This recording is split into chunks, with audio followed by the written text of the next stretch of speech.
Okay, so a tiny AI company no one has heard of by the name of OpenAI just launched a $150 million investment to train and enable 300,000 certified AI consultants by the end of 2026.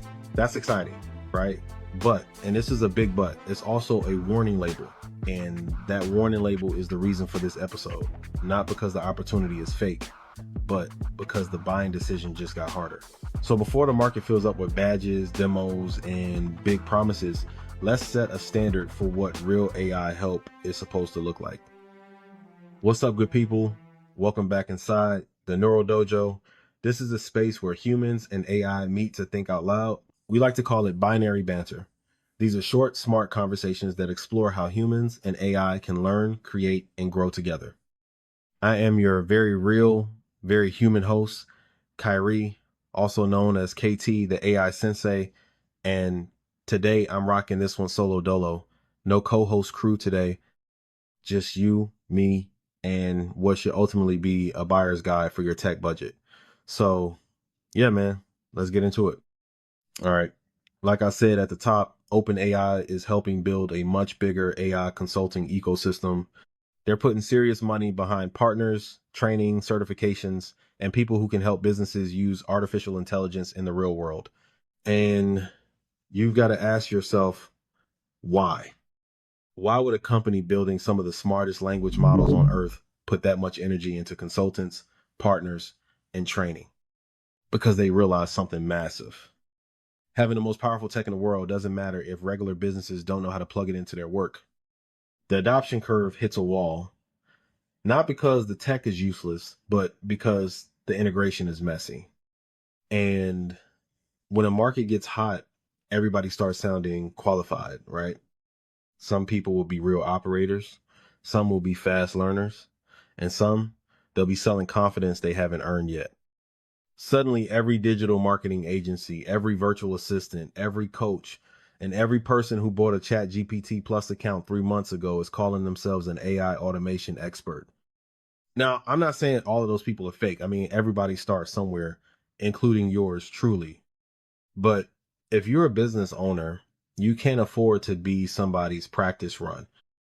OpenAI is basically saying the real work is shifting to workflow, redesign, adoption, training, checkpoints, human review, and change management. And not to toot my own AI generated horn, but these are things I've been begging y'all to focus on from jump. Because the hard part is not getting access to AI. It's making AI useful inside a messy business. And let's keep it a buck. Most businesses are actually messy. Your customer relationship management software is half updated. Half your SOPs are trapped inside the head of one manager who keeps threatening to retire, either directly or passive aggressively. Your sales team is using 3 different apps that don't talk to each other. Your intake forms are basically digital duct tape. And there's always that one spreadsheet that runs half the company, but nobody knows who created it or how the formulas work. That's a messy business. And honestly, that's kind of normal. Most businesses run on a mix of coffee, adrenaline, good intentions, and workarounds. But if you take a highly advanced AI agent and drop it into a broken, messy, undocumented workflow, you don't get a streamlined business. You get automated chaos, more confusion, and you pay a lot more for it. It can get expensive real quick because, as I've said before, AI is a multiplier, but you're the starting digit. Now, I know, and you know, that you didn't build a business to become a guinea pig for an amateur prompt engineer. So let me ground this. Let's talk about how to protect your business. We need to talk about the difference between an AI performer and a real AI consultant. One of the first things you should be watching for, the starting line. An AI performer starts with the tool.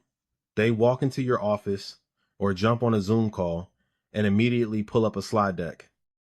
They show you a video of an AI voice agent booking a fake meeting, and that thing sounds amazing. They throw around words like agentic, co-pilot, multimodal, autonomous workflow, and paradigm shift. But your job is to notice what they didn't do. They didn't ask to see your current ticketing system. They didn't ask why leads are dropping off or what your employees are complaining about. They didn't look at the mess. They're selling a hammer and praying your business looks like a nail. A real AI consultant doesn't start with a tool. We start with the mess. We ask where your team is losing 2 hours a day. We ask where the expensive friction is. You'll get questions about what tasks make your employees want to pull their hair out. We audit the workflow before we ever mention a software logo because we know the tool is just the vehicle and the workflow, it's the road. If the road is broken, the vehicle doesn't matter. Now, let's look at another side of it, the pitch. The AI performer sells replacement. They tell you that you can fire your whole tier 1 support team and promise full automation before they even understand the work. That sounds great to your payroll budget, right? But it's a trap if nobody's thought through the risk. If you replace the human entirely, who catches the hallucination? Who handles the angry VIP client who just wants a human voice? Who's going to notice when the AI starts handing out discounts that violate company policy?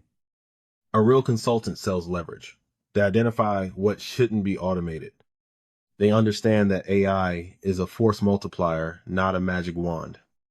A real operator builds a system that takes the robotic, boring, repetitive work off your team's plate so your people can do what people do best. Judgment, empathy, strategy, and decision making. We protect the human in the loop for high stakes decisions because we know unchecked AI can become a legal, operational, and brand liability. We're not trying to replace your staff just to make a shiny case study. We try to help your staff become better editors, reviewers, operators, and managers of the AI output. A third perspective to consider, the aftermath. The AI performer measures success by excitement. Launch day comes. The bot works once. High fives all around. They cash the check, post a case study on LinkedIn, and disappear. But what happens on day 45? What happens when the model updates and the API connection breaks? When the customer asks a question the bot wasn't trained for? What happens when the pricing changes? Or when your staff doesn't know how to use the thing? If there's no maintenance plan, no training plan, no review cycle, and no clear owner, that's not implementation. That's a handoff with a prayer attached. And that's where this gets expensive. An orphaned AI system is just technical debt waiting to explode. All right, enough of the doom and gloom. Let me show you the light at the end of the proverbial AI tunnel. I'm not going to let you leave without something practical to rock with. I don't expect every business owner to learn Python, build custom API bridges, or become an AI engineer. That's what you hire pros for. But you do need to know how to spot the difference between a pro and a pretender. So here are 3 dojo drills you can use when interviewing or assessing AI help. These are your filters. Dojo drill number 1, the paper and pen test. Ask the consultant to map out the proposed AI workflow on a whiteboard, shared screen, or piece of paper without using AI jargon or tool names. No platform names or tech jargon, just plain English. What comes in? What happens next? What does the AI do? What does the person do? What gets reviewed, sent, or stored? What happens if something goes wrong? So, you might be asking, why does this work? It works because fake experts hide behind shiny interfaces. If you take away the laptop and make them draw boxes and arrows, the truth comes out. If they start sweating and using more buzzwords, they've memorized a sales pitch. If they can explain the logic in plain English with clear human review gates, you're probably talking to a good AI consultant. If they need the software logo to explain the strategy, they probably don't have a strategy. Dojo drill number 2, the data custody question. Ask them this exact question. What happens to my customer data when it enters this system? Who can access it? Where is it stored? And is it used for model training by default? Listen to me closely on this one. This directly correlates to the shadow AI conversation from episode 24. If your consultant can't explain the difference between a personal AI account, a business account, an API workflow, and a third-party automation tool sitting in the middle, pause. Don't panic. Just pause.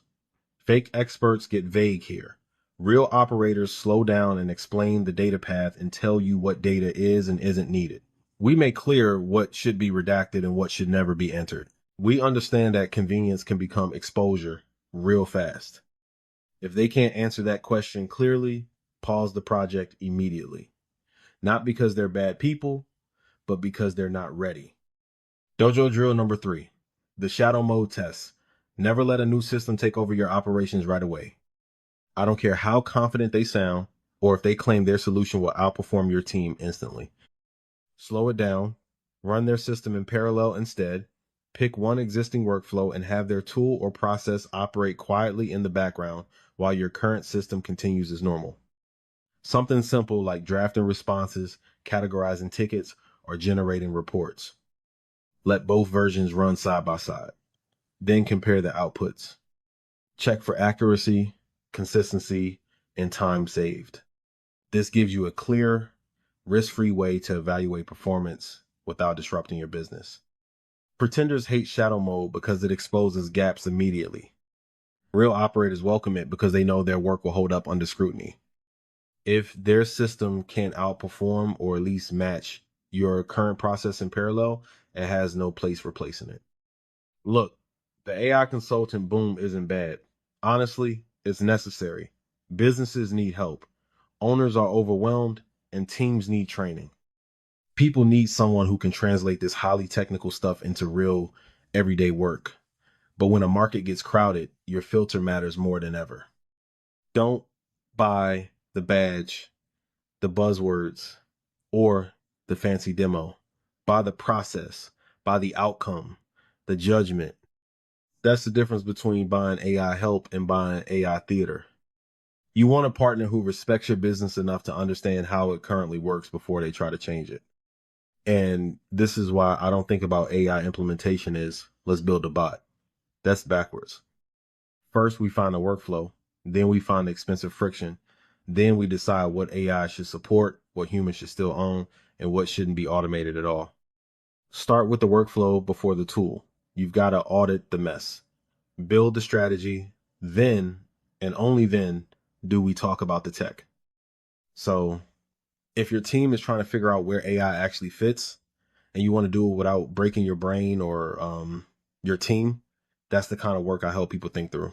So if you want help, use the info in the description to get in touch or, don't.